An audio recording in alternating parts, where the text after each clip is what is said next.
C'est l'heure du journal sur HC2 TV. Bonjour à tous et bienvenue. Voici les titres. Au menu du journal, le procès de l'affaire Danyivo démarre ce jour au tribunal de Cotonou.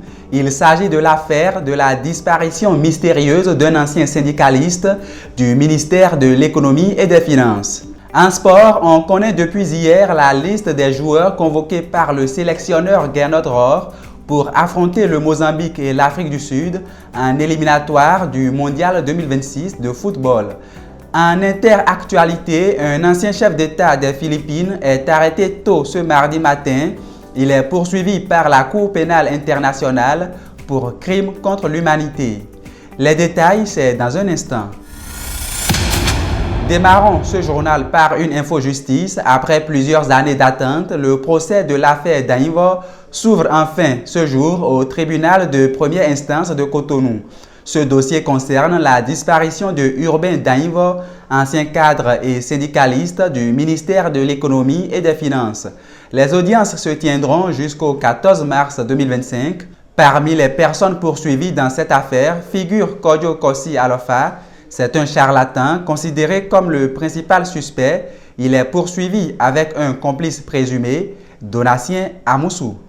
Je l'annonçais en titre, en conférence de presse hier lundi, le sélectionneur des Guépards, Gernot Rohr, a dévoilé une liste de 25 joueurs retenus pour les 5e et 6e journées des éliminatoires de la Coupe du Monde 2026.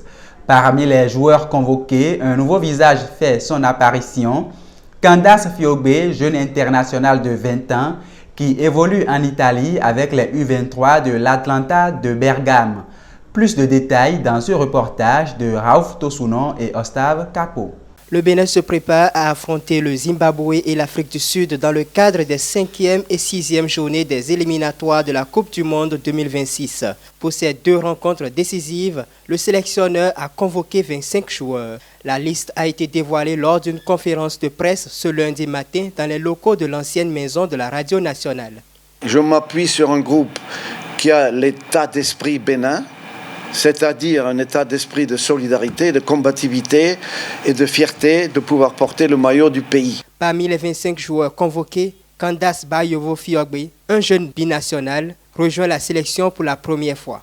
Âgé de 20 ans, ce jeune attaquant évolue dans les U23 de l'Atalanta Bergame en Italie. Il dispute actuellement l'UEFA Youth League et vient apporter du sang neuf à l'attaque des Guépards. Donc il est à Atalanta. Il joue la Youth League, il a été très bon, il a marqué des buts, on l'a suivi depuis un moment, on l'a rencontré. Et puis c'est un garçon qui est vraiment très motivé pour jouer pour le Bénin. Mais cette liste dévoilée ce lundi en conférence de presse est aussi marquée par 3 grandes absences. Tosin Ayiegou, Cédric Routonji et Olivier Verdon. Si les 2 premiers sont blessés, le cas d'Olivier Verdon reste plus particulier selon le sélectionneur Gernot Rohr. C'est un cas un peu différent, il n'est pas blessé, mais il y a eu des soucis de communication et aussi de respect mutuel qui font qu'on n'a pas pu l'avoir pour les 2 derniers matchs décisifs.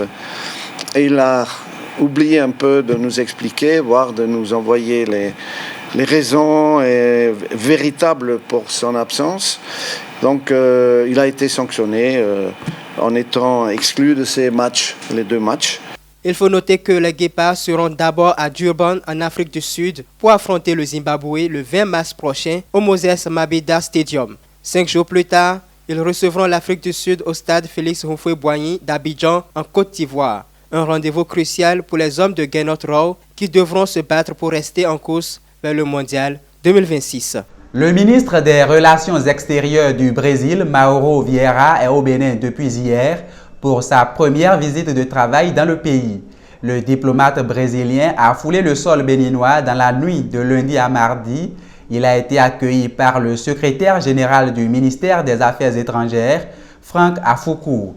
Le Bénin et le Brésil entretiennent des relations historiques et culturelles profondes marquées par des liens ancestraux liés à la traite négrière. Sur le plan diplomatique, leur coopération couvre les domaines comme l'agriculture, l'éducation et la sécurité. Au cours de son séjour au Bénin, Mauro Vieira et les autorités béninoises vont sans doute discuter du renforcement de ces relations entre les 2 pays. Toujours diplomatie, le ministre béninois des Affaires étrangères, Olusegun Adjadi Bakari, s'est entretenu au téléphone avec le secrétaire d'État américain Marco Rubio ce lundi 10 mars 2025, selon Temi Bruce, porte-parole du département d'État des États-Unis. Le patron de la diplomatie américaine a réaffirmé lors de l'entretien l'importance des relations bilatérales entre Washington et Cotonou. Il a également salué la coopération du Bénin en matière de sécurité régionale. Olusegun Adjadi Bakari et Marco Rubio ont également discuté de priorités communes, notamment le renforcement de la gouvernance démocratique et la promotion de la stabilité en Afrique de l'Ouest. Je l'annonçais hier, les femmes amazones de la diaspora Calavi-Swava-Ganvié ont célébré la Journée internationale des droits de la femme. C'était samedi dernier à Abomey-Calavi. Elles se sont réunies au marché de Calavi-Tokpa pour communier et réfléchir à comment améliorer davantage leurs conditions de vie. Reportage.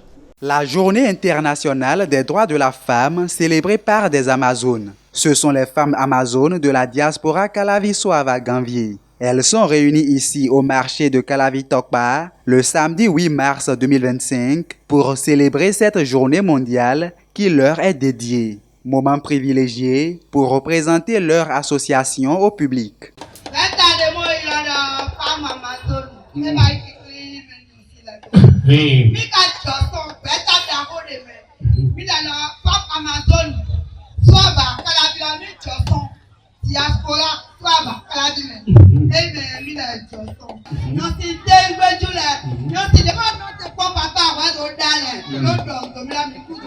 Pour marquer d'une pierre blanche cette première célébration de la journée du 8 mars entre les femmes amazones de la diaspora Calavi-Swava-Ganvié, elles ont initié une série d'activités sociales. La sensibilisation sur la salubrité dans les différents marchés publics de la commune d'Abomey-Calavi et les localités de la commune de Swava. La priorité de l'éducation des filles, l'esprit d'initiative et de coopération, la sensibilisation des femmes sur la valeur et l'importance du travail, la bonne citoyenneté à travers la protection des biens publics, soutien aux orphelins. La manifestation est soutenue par l'association Diaspora Calavi-Swava-Ganvié, de laquelle est né le mouvement de ces femmes amazones.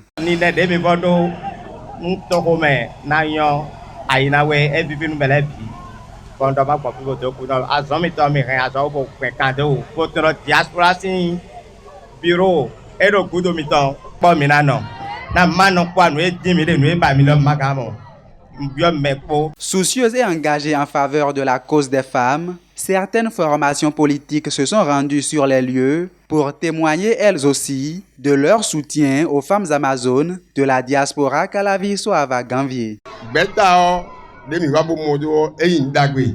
Surtout, objectif association de nos alliés, pour nos acquis.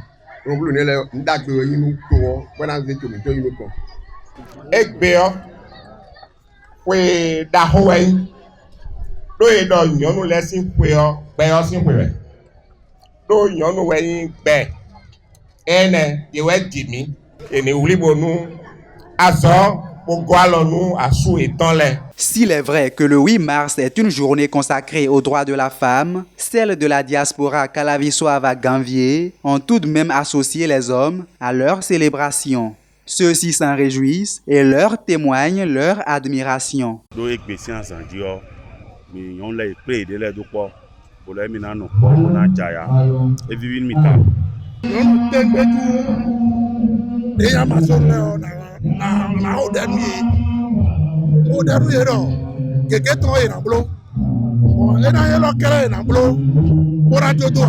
Pour objectif des télé pour maunana e ko ina pe u bona blo mi desu me yin sunu e ton la boyan su e ton le mina jo e doa. La célébration de la GIF 2025 marque ainsi l'envol des femmes amazones de la diaspora Calavi-Swava-Ganvié. Elles veulent peser de tout leur poids désormais dans le développement de leur communauté et s'engagent aux côtés des hommes pour promouvoir davantage et faire respecter leurs droits.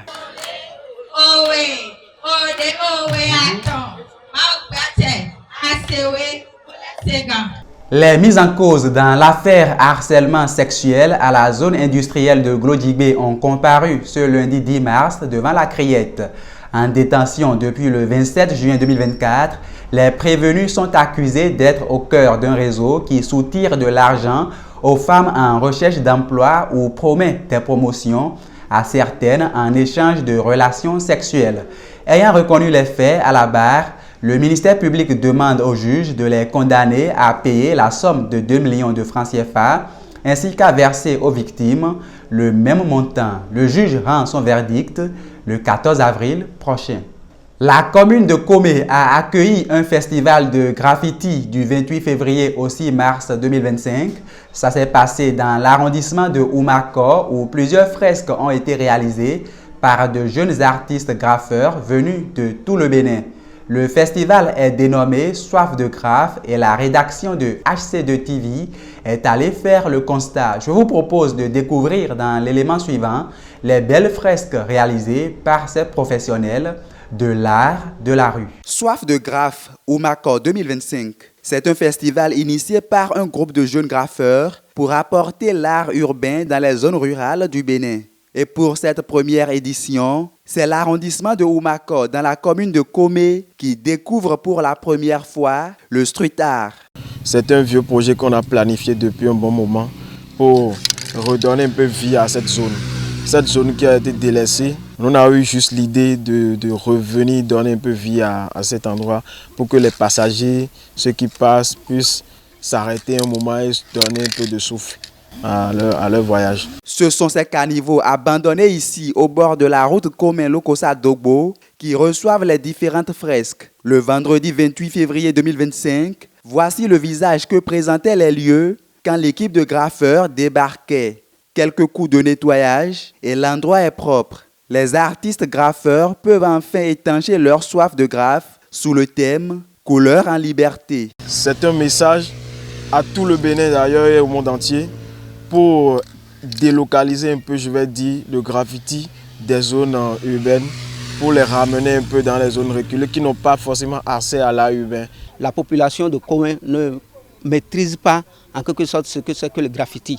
Donc, on a fait ceci juste pour leur montrer en quelque sorte ce que c'est que le graffiti. C'est l'objectif qui a fait que nous avons vu que les caniveaux étant abandonnés ici, et ça pourrait servir vraiment à faire quelque chose de beau et attirer l'attention des populations qui passent. 7 jours durant, l'équipe s'est employée à redonner vie à ces matériaux de chantier abandonnés à travers une variété de dessins. Chaque graffeur a un message particulier qu'il passe à travers sa fresque. Moi, par exemple, sur l'image que vous avez derrière vous, ce que j'ai eu à peindre ici, j'exprimais juste la joie de vivre. Quel que soit ce qui se passe dans la vie, il faut essayer de vivre heureux. Bon, malgré les difficultés, des problèmes de famille ou des problèmes d'amis, entre amis, il faut rester en joie, cultiver l'amour. Pour moi, le Bénin doit être un guépard qui ne doit pas blaguer avec ses proies, qui ne doit pas rester silencieux. Non, le Bénin doit se lever et aller à la chasse de ses proies. Au sein de la population de Oumako, jeunes comme adultes, difficile de résister à la vue des fresques. Des curieux s'arrêtent, contemplent les graffitis, discutent avec les artistes graffeurs et tentent d'immortaliser le moment. Ça fait cela 5 jours que je suis venu au village, je n'étais pas au village quoi. Mais lorsque je suis passé ici, j'ai vu les dessins, c'est très joli à voir. C'est très bien à voir. C'est trop cool quoi, c'est trop cool en fait. Ça fait du bien. Si par exemple tu es en train de passer, tu as vu ça, tu peux t'arrêter, faire les photos pour poster. Les gens vont voir que oui, c'est à Oumako, ils ont fait les trucs comme ça. Et les gens vont venir faire la visite ici souvent. Le festival Soif de Graphe est prévu pour se pérenniser dans le temps et s'étendre à d'autres localités du Bénin. À Oumako, les fresques réalisées véhiculent entre autres des messages de paix, d'amour et mettent également en exergue la richesse culturelle et touristique de la commune de Komé. En Côte d'Ivoire, plusieurs partis d'opposition au premier plan ont annoncé ce lundi la création d'une coalition visant à exiger des réformes électorales avant la présidentielle d'octobre prochain.